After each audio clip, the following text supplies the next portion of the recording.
Right now, I believe I'm at the top level, but I still got that question mark, beside. And at this point, a solid win over Lucas solidifies that I'm the top guy at not only in the weight class, but the top 15 pound for pound guy in the game, and it will lead me to bigger fights. And that's eventually, that's where I want to land, at the top. So it's just like climbing the ladder. And if I was climbing the ladder, the win over Matthysse would be a big jump on that ladder to get to the top. So it's going to be Peterson pressure like we've seen in your whole career?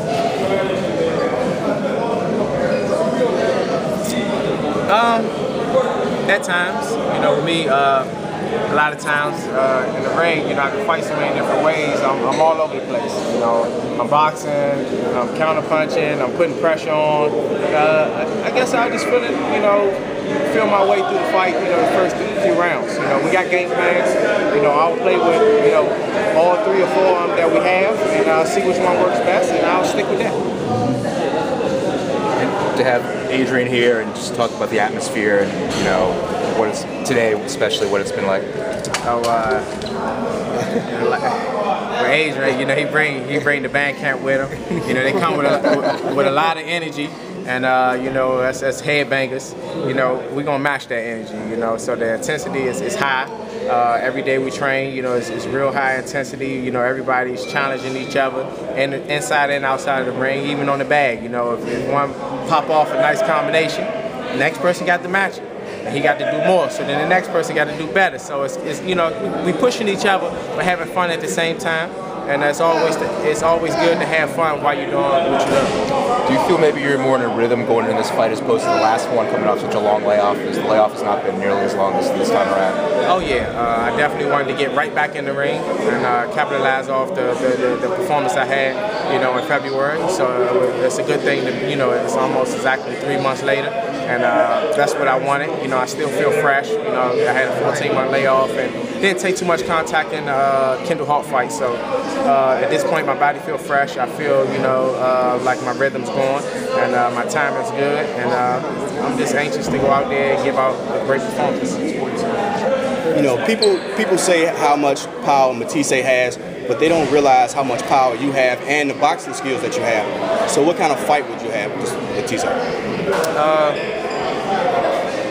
I think it will be a hard-fought fight, regardless if it's boxing or inside fighting or whatever the case may be. We're both going to be matching each other punch for punch.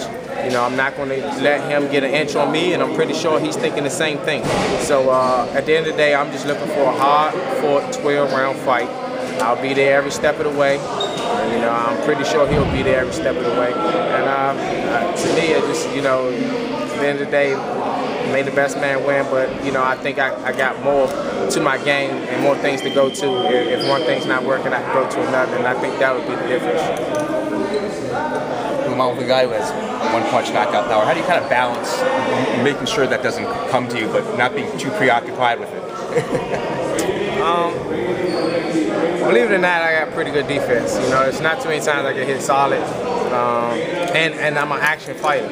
So, a lot of times I tend to, because my hands are busy, I roll shots pretty good, so it looks like it's hitting me, but it's not really hitting me that flush. I catch a lot of punches on the arm, whether the judges counted or not, but I know that I didn't get hit that much in any of my big fights. And if I focus on defense, it's really hard to hit. And at times, I'll fight them, but if I feel like if I'm getting hit a little bit or need to think about defense, then I'll go defense, and I'm pretty sure he will not hit. And I have no problem with one-punch knockout. Again, like I say, it's boxing. You're going to get hit.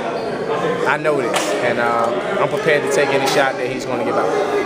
Do you feel that you're back into the swing of things, after the Hulk fight and after the layoff before that fight?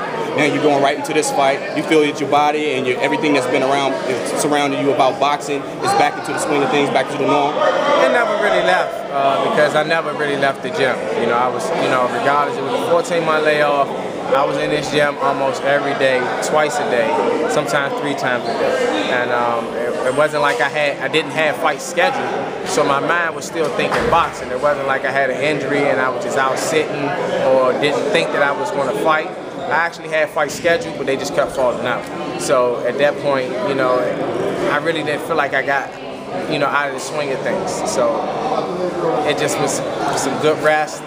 My mind stayed on boxing. That was the key thing, and I think it all worked out. Out of all the fighters in your class in the junior welterweight division, do you feel that you are the best one in that division, you think? Of course. You know, that's just not saying. I guess, you know, as a fighter, you know, the fighter's going to think that way, but I really do think that way. You know, I think out of all the guys that's out there right now, I can adapt better, and I think that's the key thing right now. You know, a lot of times when you see one of the top guys that's fighting, you know, they're pretty good fighters. They're really good fighters, but you pretty much see the same thing over and over again. And with me, you know, I can change up, and but I just love action. So at this point, I just really not being, you know, cocky or anything. I just don't see anybody beating me. Give us your thoughts on the Garcia and Zab Judah fight. It was a really good fight. You know, I think they both fought well. Danny used his size and his strength really good, you know, backing Judah up, keeping him off balance. I think Zab kind of doubted himself early on and found the rhythm late. He fought hard, he fought, you know, with heart. And he found something at the end, but I think it was just a little too late. Overall, good fight. Danny clearly won the fight. So did you see anything that Danny showed that you can, any flaws that you can take over? Of course. Any fight that I watch, and I don't want to call them flaws, because at the end of the day, he fights the way he fights, and but things that I probably can take advantage of, I see. I don't like saying, you know, anyone is flawed, because a lot of times it might not be a flaw. It might be a way that he's just fighting and it works for him, but I might find a way to counteract that move. So, you know, I do see openings, and that's what pretty much anybody I fight, you know, that's what I look for. And, you know, if we was to get in the ring one day, I'll try to explode. Thanks, Mark.